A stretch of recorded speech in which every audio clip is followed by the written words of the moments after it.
1347 AD, a city on the Black Sea.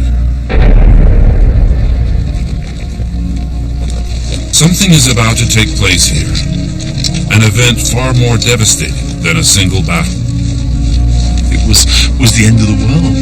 A sort of fog sort of rolled across the countryside, the landscape infecting people. Mongolian hordes descend on Kaffa, a thriving Italian trade center. Its defenders are no match for the enemy.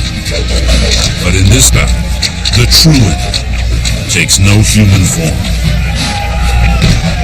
Unleashed by nature, fed by ignorance, a curse is about to plunge a dark age into a black void of despair.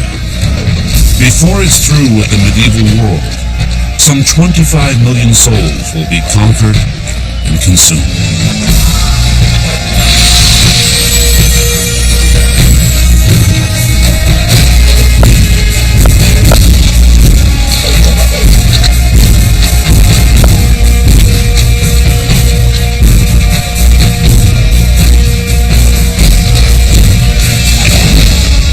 As Mongol warriors lay waste to the town of Kaffa, a silent killer preys on them from within.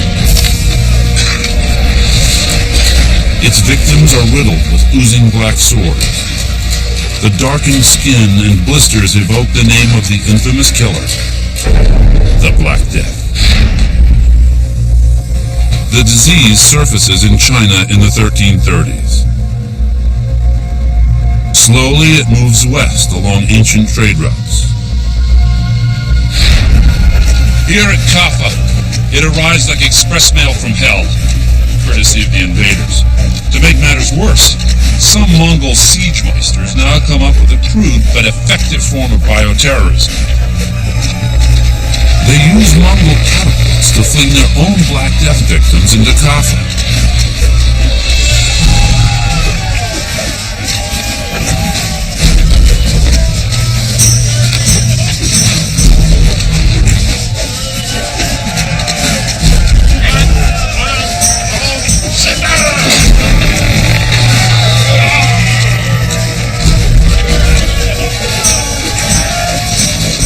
The idea is to infect and weaken the Italian defenders.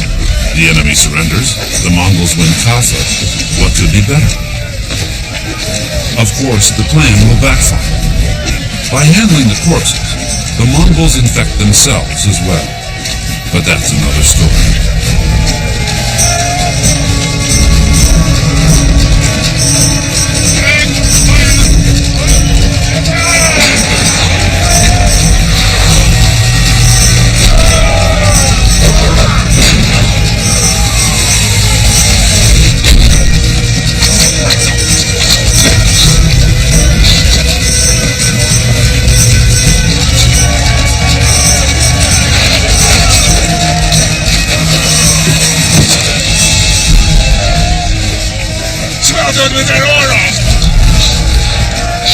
It's obvious the enemy will stop at nothing to capture the town of Kaffa.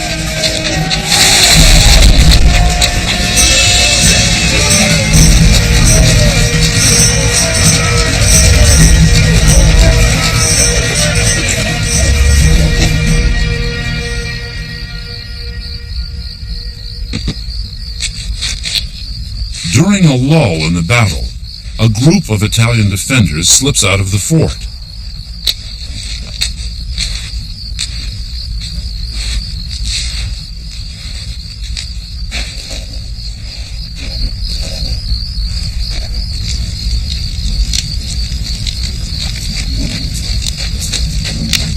They head for the harbor in one of their own merchant ships.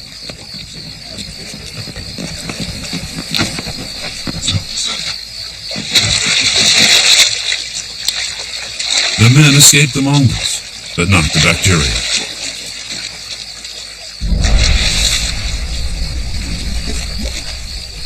Some are already infected from simply breathing the contaminated air.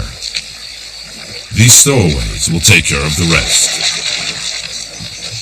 Plague-infested rats deliver the Black Death through lethal injection.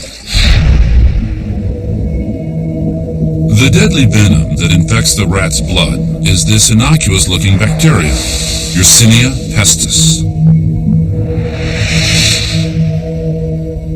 But the fatal link in this chain of rat-to-human infection is an extraordinary parasite, the flea.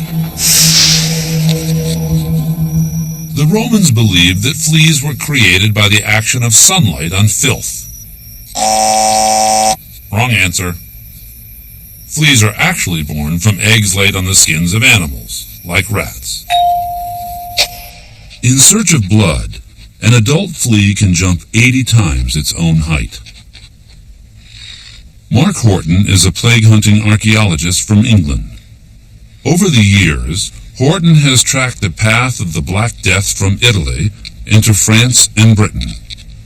Along the way, he's developed a guarded respect for the humble flea. The fleas suck blood from their hosts, and that's really how the plague was spread. The flea would go from the rats to the humans and back again. That very action spread the plague even more rapidly as it deposited bacteria. These tiny creatures, pound for pound, must be one of those deadly animals on the planet. Humans are endless reservoirs of blood. Infected fleas jump from less juicy rats to people any chance they get. Plague-carrying fleas easily explain how plague can spread rapidly.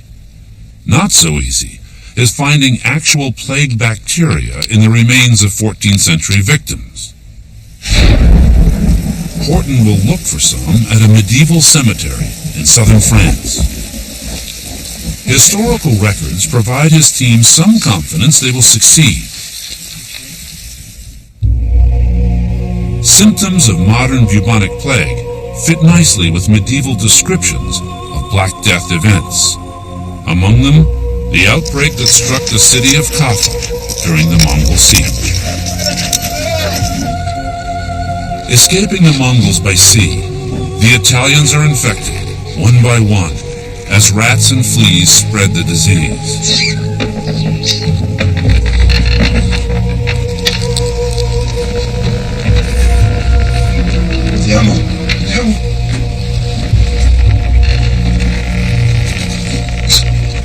Soon, ships from plague-infested regions carry the Black Death to Mediterranean ports. One of them is Messina, on the island of Sicily. Concepts like infection are centuries away. A plague survivor describes what happens next.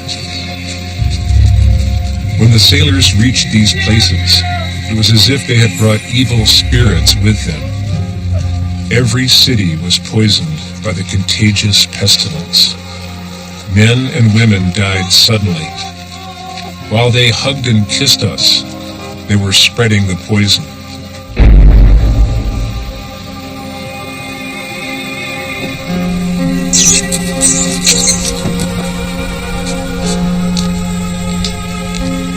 Those not infected by direct contact with the sick would contract the disease when the rats looked for warmth indoors.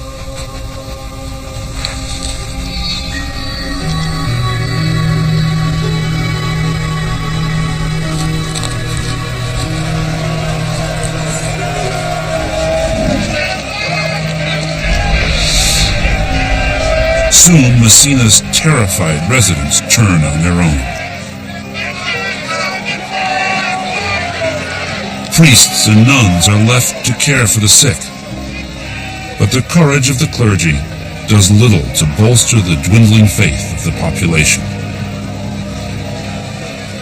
They thought that God caused this. They thought that God was cross with them for some reason or another, and that plague came from God. Tom James is an historian and Black Death expert. And therefore they set about, in the only way they could, placating God to get rid of the plague.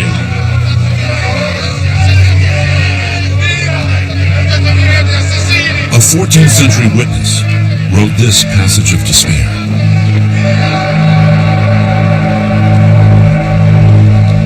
God said, I abandon you. Go into the shadows, where there will be perpetual waiting. The evil spirits arise with the power to devour you. May you have no escape from this time forward.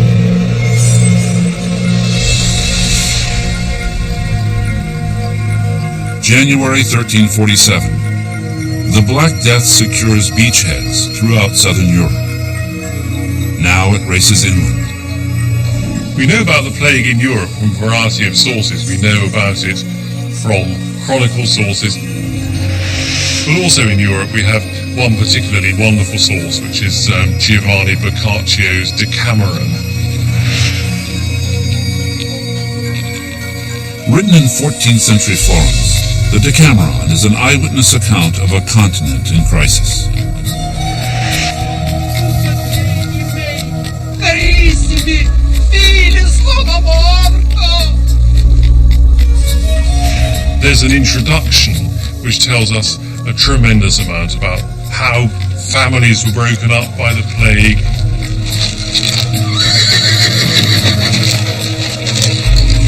Sparing no thought for anyone but themselves, numbers of men and women abandoned the city, their loved ones, their belongings, and headed for the countryside.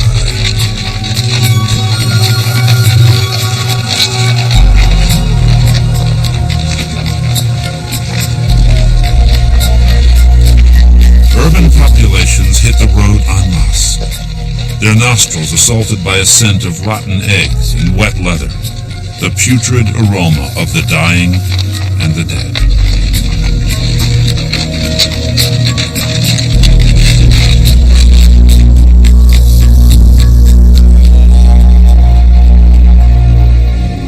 In some cases, it gave rise to an intolerable stench.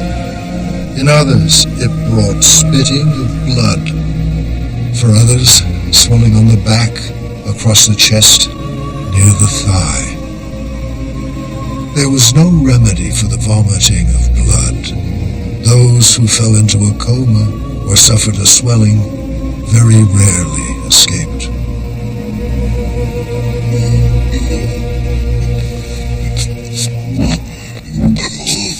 At the University of Padua, Dr. Santa Sofia treats Black Death symptoms with homespun remedies. Among them are wads of pig fat applied to boils.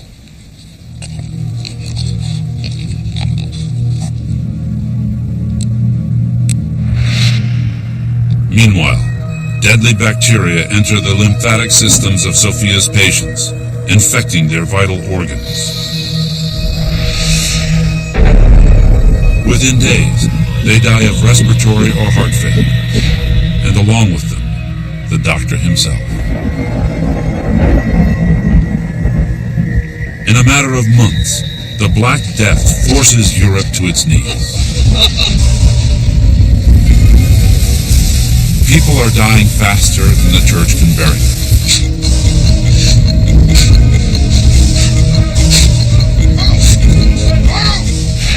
It must be absolutely terrifying for people in the 14th century as the Black Death spread. They knew that they were the next place to get infected.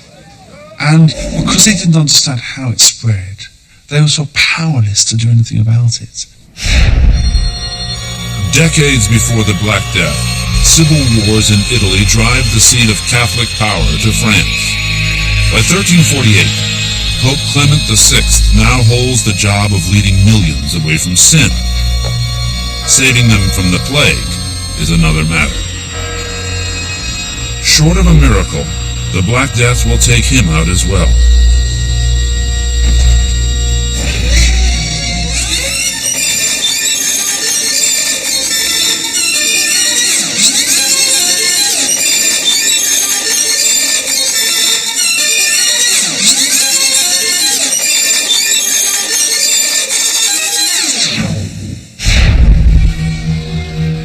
(1347 AD). It's getting pretty obvious that the spread of the disease has to have something to do with the movement of people and trade between countries. But the rulers of medieval Europe do nothing. It's business as usual, but the price of doing business will soon be paid in flesh and blood. 75 million people live in Europe. In less than 5 years, 1/3 of them will be dead. The Black Death has come to France.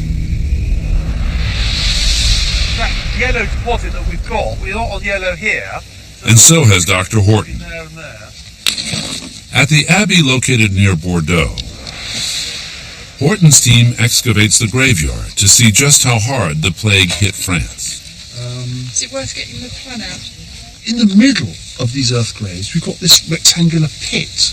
Now, that's really unusual. The fact we found it in a burial ground might indicate that it's a plague pit, possibly. They're the victims of the bubonic plague, the Black Death. And that's what we're going to try and find out. Recently, a French scientist found possible DNA traces of plague bacteria inside the tooth of a 14th century victim. The best place that the DNA is preserved is actually in the pulp of the tooth itself. This is actually very important because it absorbed very rapidly there, and of course there's very little risk of contamination. Horton's team hopes to make a second discovery. Some 200 miles to the east of his dig, and 700 years back in time, Pope Clement literally sweats things out in his castle at Avignon.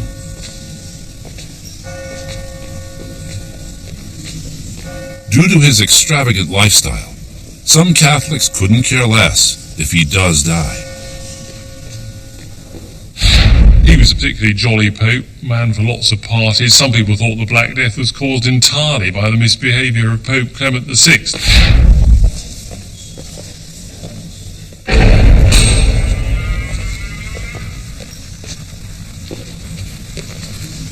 Boccaccio wrote that plague victims ate lunch with their friends and dinner with their ancestors in paradise. Pope Clement held the keys to paradise, but having dinner there was a perk he hoped to avoid as long as possible.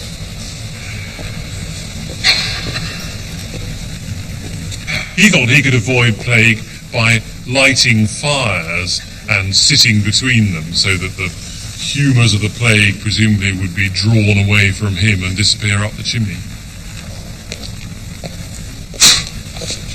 Okay, this is one for the books. The Pope actually sat here for 4 months. Now, it's true, he never caught the plague. But saying the fires did it is a half-baked theory at best. Staying away from people in a rat-free environment is a better bet. The Black Death kills 1/4 of Clement's staff. As a grateful survivor, Clement does what he can to help plague victims. He also shelters Jews who flee to Avignon when anti-Semites blame them for starting the Black Death. Spreading as quickly as the death itself were countless theories on its pathology. On the one hand, we have the contagionists who believe the plague was spread by touch. The miasma theory goes along the lines that the plague is spread by foul air. Sort of fog that sort of rolled across the countryside, landscape infecting people, and to escape from the miasma was impossible. With death inevitable, some decide to live for the moment. People were being immoral, they were dancing, they were wearing immoral clothes. Clearly there was a widespread feeling that the world was coming to an end, that everybody would be dead.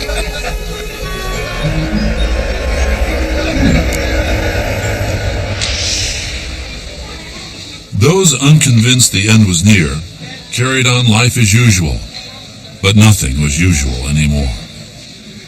It was in places like this that the Black Death was able to spread across Western Europe.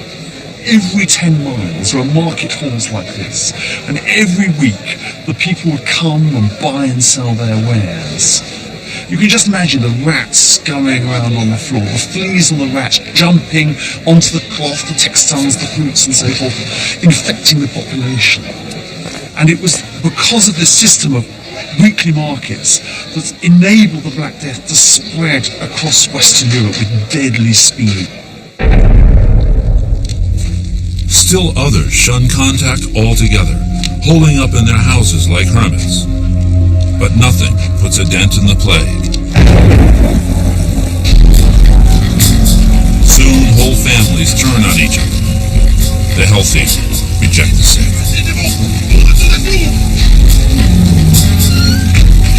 As the population weakens and dies, social services collapse and law and order disappear.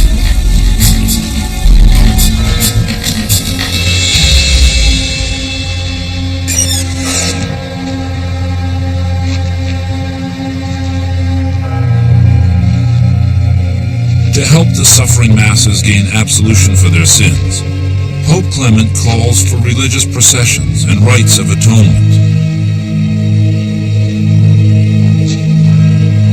Terrified zealots take it a step further, according to one eyewitness. Men and women alike, many barefoot, others wearing hair shirts were smeared with ashes as they processed with lamentations and tears and with loose hair. They beat themselves with cruel whips until the blood came.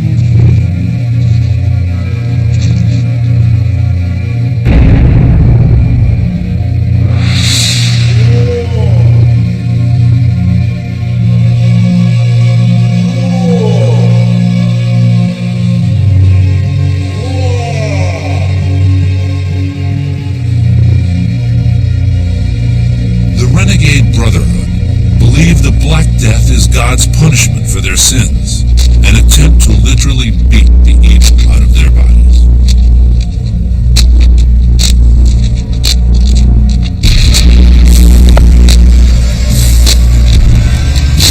Blood rained down, spattering the walls nearby.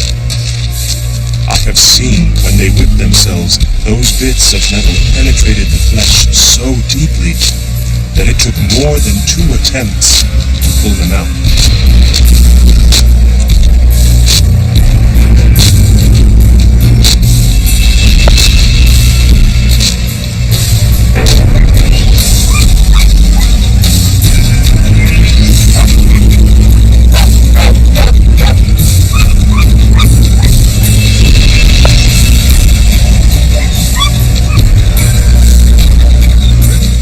In just 7 months, the dead overrun France.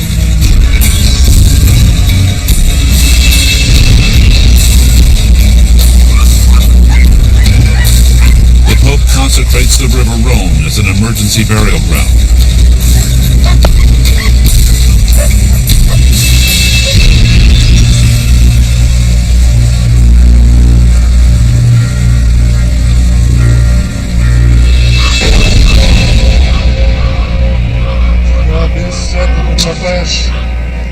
Et qu'en somme, nous, pour votre transgression bousardieuse. The lucky victims are hauled off to overcrowded graveyards. Faites offreuse la virilité. Et maintenant, au milieu du verdict, nos âmes se trouvent dans des mâchoires de la mort.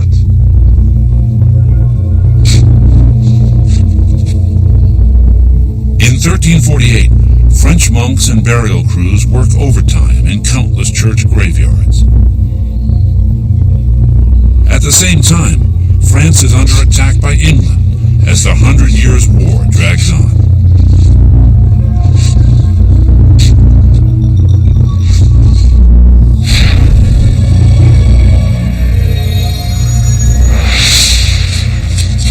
At the Abbey today, archaeologists connect the dots between social upheaval and plague.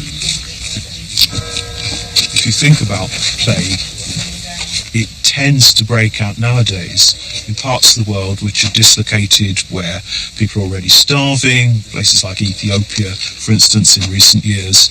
It appeared in Vietnam during the Vietnam War.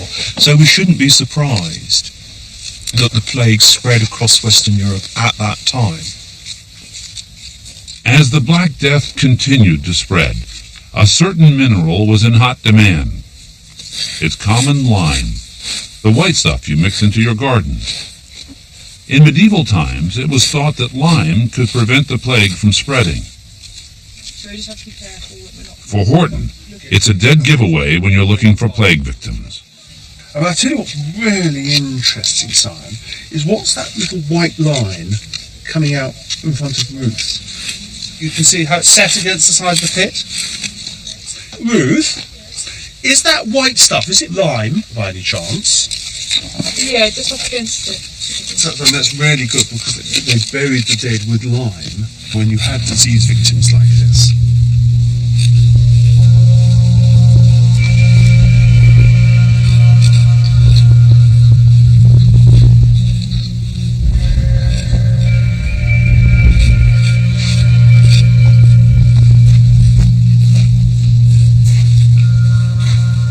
What have we got here? I think that's the top of a skull, don't you?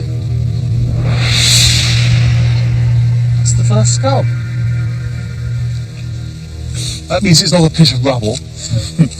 It looks like a big pit full of bodies. I wonder how many we're going to get.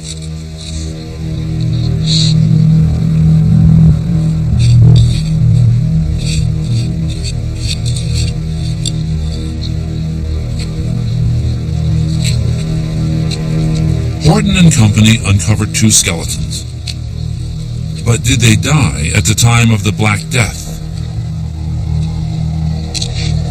What's really interesting is they're in this big, thick deposit of lime, which is about the most corrosive and nasty substance known to man at that date. And this must have been because the bodies were nastily diseased. Dr. Horton's first challenge is to establish that the skeletons are from the right moment in time. To do this, particles of carbon in the lime will be used for radiocarbon dating. Of course, that will give us an almost precise date, as accurate a date as we could hope for the point at which the lime is laid in the grave, and therefore for the burials themselves.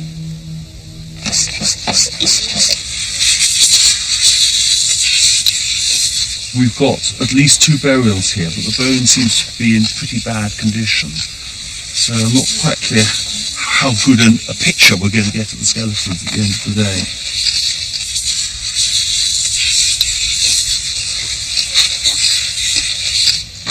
Okay. Try and keep the lime as best you can. Next, Horton and colleague Kate Robson Brown must establish the 2 individuals in the grave actually died of the Black Death. This one? A tricky proposition 7 centuries after the fact. It's vaguely an anatomical position now. If you've got the mandible. Yes. Is that an ulnar I think underneath the Yeah, I think that's skull? an ulnar. And then you've got maybe a humerus that's moved. Yeah. Maybe it's the right humerus There's that's moved down. There's no vertebrae showing up. No. Or anything like that. The only way to find conclusive proof that plague killed these people is a very special type of DNA analysis.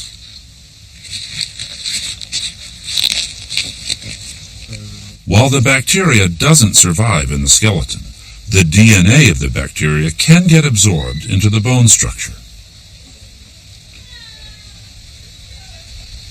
What we want to do is to undertake a little bit of molecular biology and try and find out whether or not the bacterium thought to be responsible for plague, Yersinia pestis, is actually present in the teeth and bones of those individuals.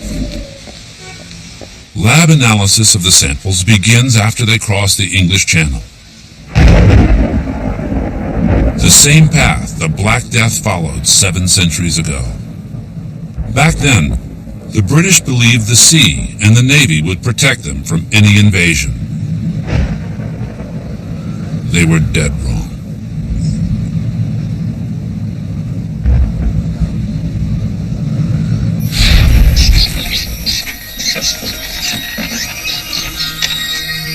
To better understand the mechanics of plague contagion, pinpointing where it first came ashore in England is vital.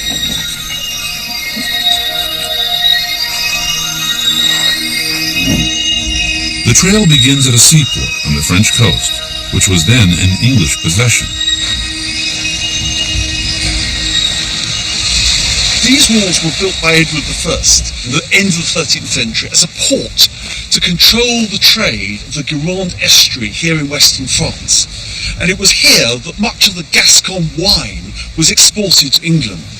And it's as close as we can get to the place in which the Black Death might have spread from France to England. The evidence points to Southampton, still a thriving seaport today. Ships coming from France would have sailed up Southampton water here with their cargo of wine and other merchandise. The English gentry had developed a taste for the grape. The attraction turned out to be fatal, as the public houses filled with wine and brimmed with death.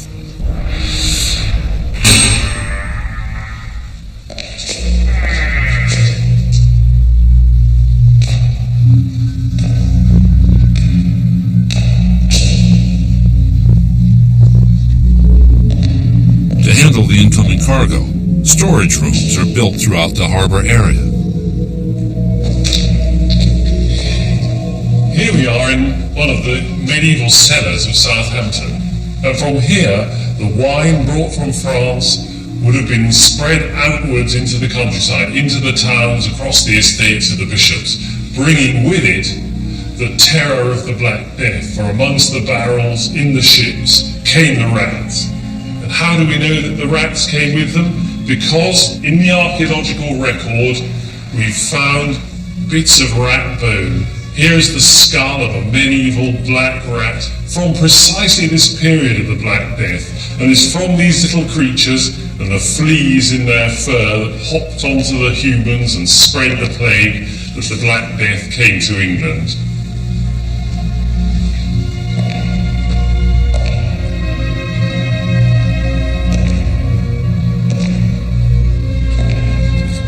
Ideal breeding habitats, the cellars send the 14th century rat population through the roof. By 1350, the Black Death advances inland at a rate of 4 to 10 miles per month. Before it's over, half the nation will die.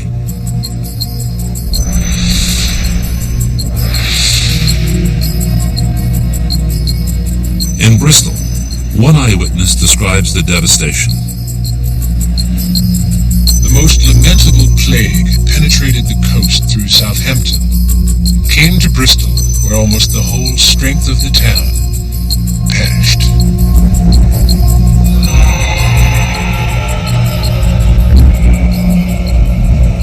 Few kept to their beds more than 2 or 3 days, or even half a day.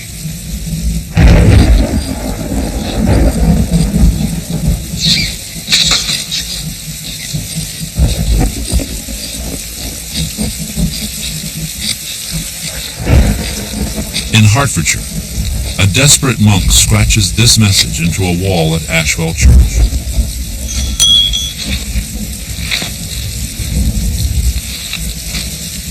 "1350. Miserable, wild, distracted. The dregs of a people alone survive to witness.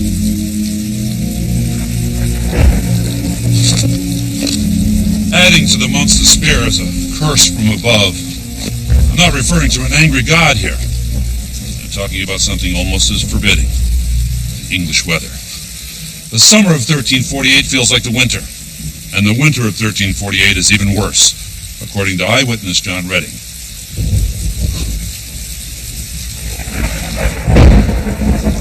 Rain poured down in the south and west country from midsummer to Christmas, scarcely stopping by day and night, but still drizzling. Cold temperatures and constant rain drive people indoors. But the rats come inside too, setting up a kind of Black Death megabomb. When the weather finally clears, tens of thousands of English victims are dead or infected.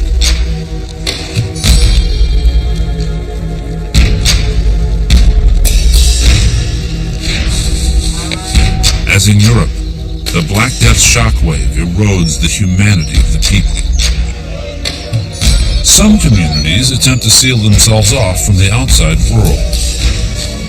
Travelers from plague-stricken regions are denied entrance into Gloucester. An eyewitness wrote this account. The people of Gloucester denied admission to people from Bristol, believing that the breath of those who had lived among the dying would be infectious. Hardly anyone dared to have anything to do with the sick. They fled from the things left by the dead, which had once been precious, but were now poisonous to health. Mobs also prevent the clergy from carting the dead from the countryside to village cemeteries. Those who succeed in consecrating victims quickly follow them to the grave.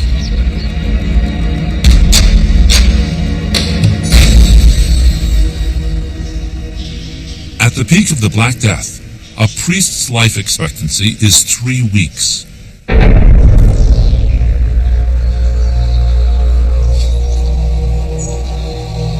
Not all clerics are heroic. The fortified ramparts of his palace did little to calm the nerves of the Bishop of Bath and Wells.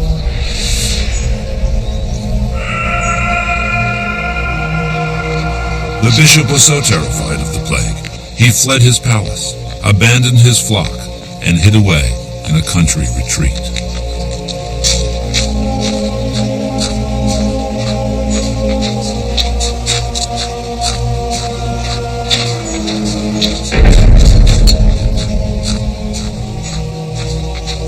What took root in the country will soon flower in Europe's most overcrowded and filthy metropolis, the city of London.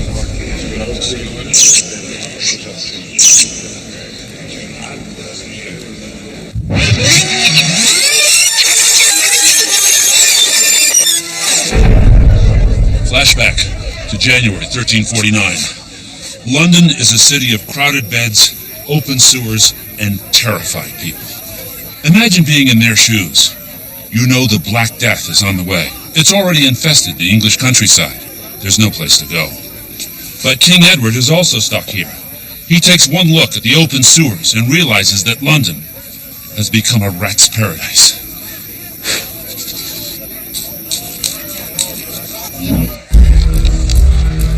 The king fires off a written complaint, delivered to the Lord Mayor of London by royal messenger. The streets and lines through which people have to pass are foul with human feces, and the air of the city poisons and a great danger of men passing, especially at this time of infectious disease.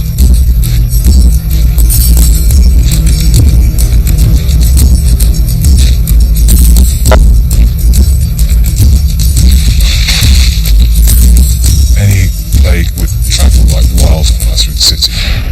If you can imagine 60 to 80,000 souls crammed into the square mile of the city, you would have to think very, very narrow alleyways, people living cheek by jowl, very, very high population density. Barney Sloane manages archaeology projects at the Museum of London. Today, he reveals a special collection average visitors never see. This is the storage area for all of the excavated skeletons from the whole of Greater London, archaeologically excavated. There are something like 18,000 individuals stored here. We're keeping them here so that we can do analysis on them. This one is a burial from one of the Black Death graves.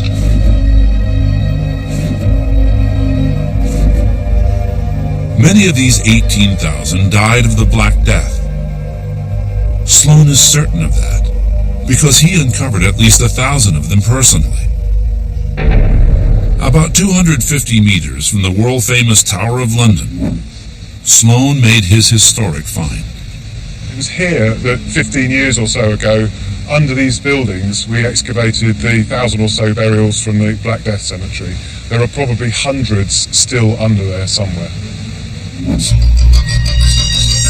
It was the first mass plague pit ever uncovered. Sloane was stunned by the sight. The actual digging up of corpses piled 5 high and along huge great trenches really does sort of bring to bear on your mind what must have been a huge panic and a terrifying time.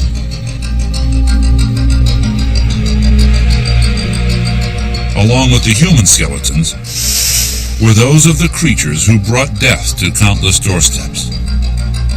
So we can actually speculate that this little beastie here may have been one of those responsible for actually spreading the plague around London.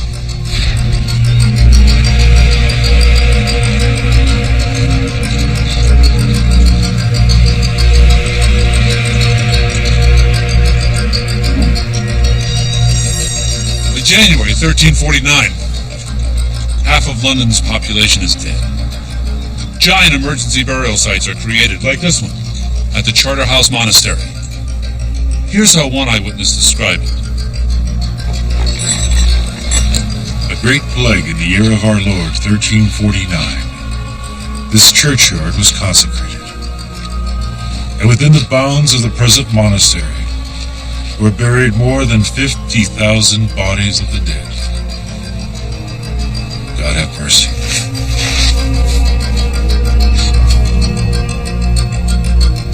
Medieval grave workers considered it their right to pocket any valuables found on the deceased. But Sloane has found that during the Black Death, the diggers kept their hands on their shovels. Found on one corpse is a small fortune in coins. Which meant that they didn't really want to search him too closely. And it gives an image of what it must have been like to have the job of burying these people at the time.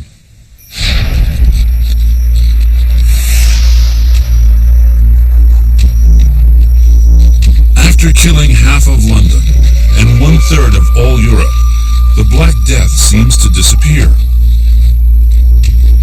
By 1350, England's population of infected rats and people reach a peak, and the epidemic peters out. There's probably 2 reasons why the Black Death outbreak came to an end. One is that the population that survived had some form of natural immunity to the bacillus. The second is that the rats that were carrying the plague themselves died.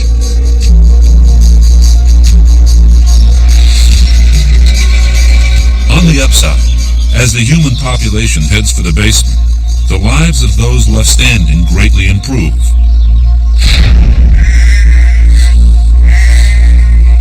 With labor scarce, wages are high enough to allow peasants to buy their own land.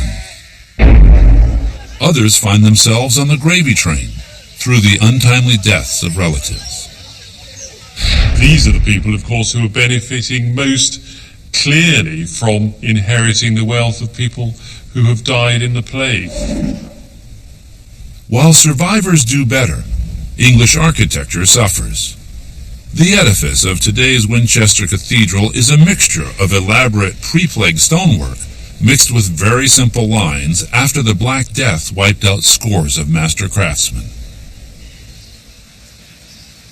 Suffering even more than its facade is the medieval foundation of the church itself. Up to that time, ordinary people had accepted unquestionably the doctrines of the church. But then this great cataclysm took place, and they said, well, what power does the church have to look after me and you? It really set the seeds for rational ideas, rational thoughts, perhaps the beginning of the Renaissance. And as the authority of the church fell, the validity of science ascended.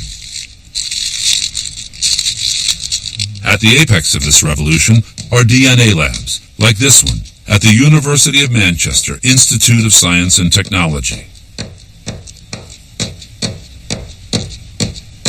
Here, human remains of suspected plague victims are analyzed in hopes of isolating the DNA signature of Yersinia pestis. Bone and tooth samples are processed and mixed with chemicals to separate out genetic material.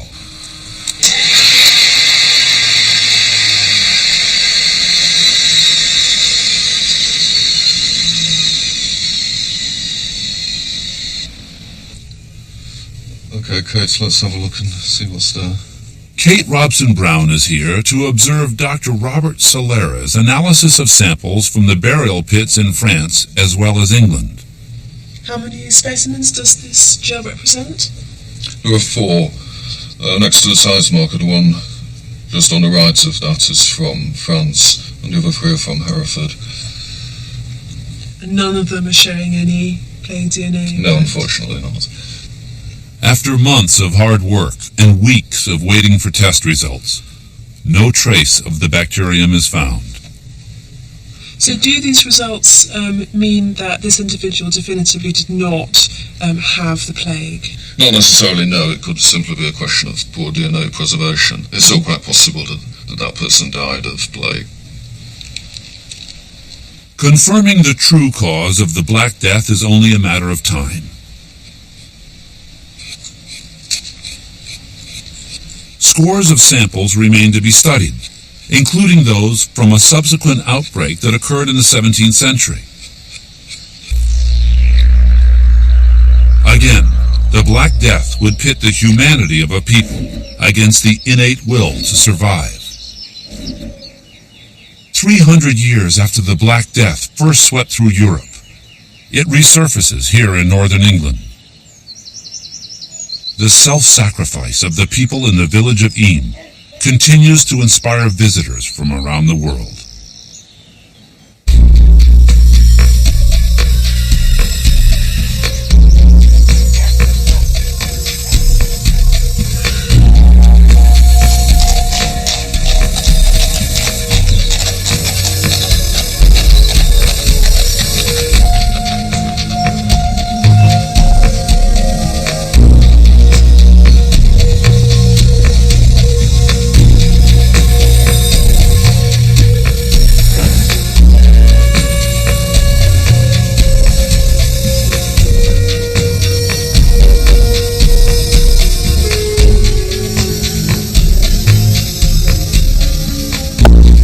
According to legend, in 1665, the town's tailor received a bolt of cloth from London.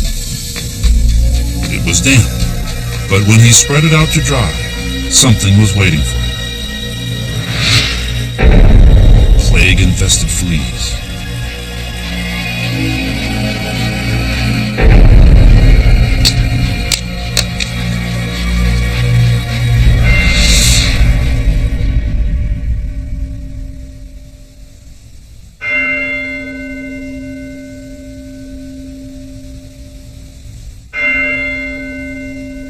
Family after family succumbed to the plague. But instead of turning on each other, the villagers looked inward for strength.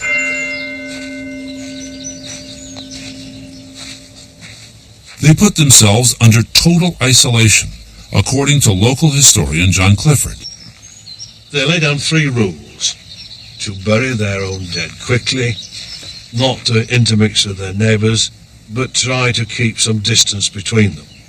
Now, the other thing they did, of course, was to accept quarantine. When neighboring towns realized what the people of Eyam were trying to do, they showed their support at this boundary stone. This place was one of the places chosen by the villagers and by their neighbours where food could be left for them. The grateful residents of Eyam left coins in these holes. The holes were then filled with vinegar as a disinfectant. Nearly 30% of the villagers died. But the Black Death never spread beyond Eyam.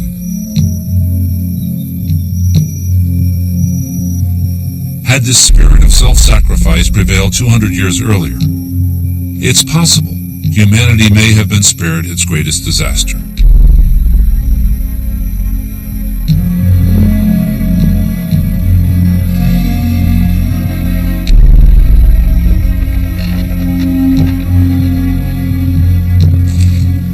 Roughly 33% of Europe's population, some 25 million people, died in the 14th century outbreak. 3 times more people than World War I, some 6 centuries later.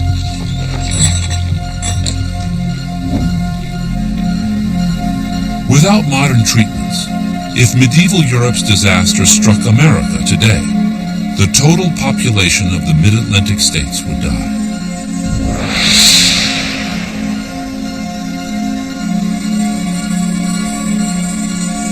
And in spite of new drugs, the bubonic plague is not through with us yet. 200 million people have been killed by the plague in the last 2,000 years. In 1994, it surfaced in India.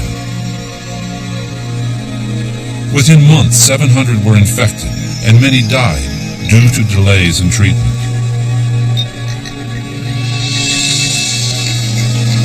Today, archaeologists and biologists agree that the plague is still out there, waiting for its next opportunity to strike. If we can understand the past, we can understand the present, and in some ways predict the future.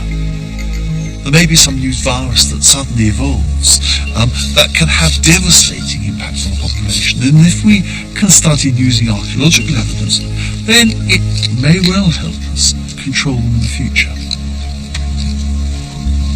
Hopefully, in a world of miracle drugs, satellite communications, and compassion, the Black Death has seen its final victory.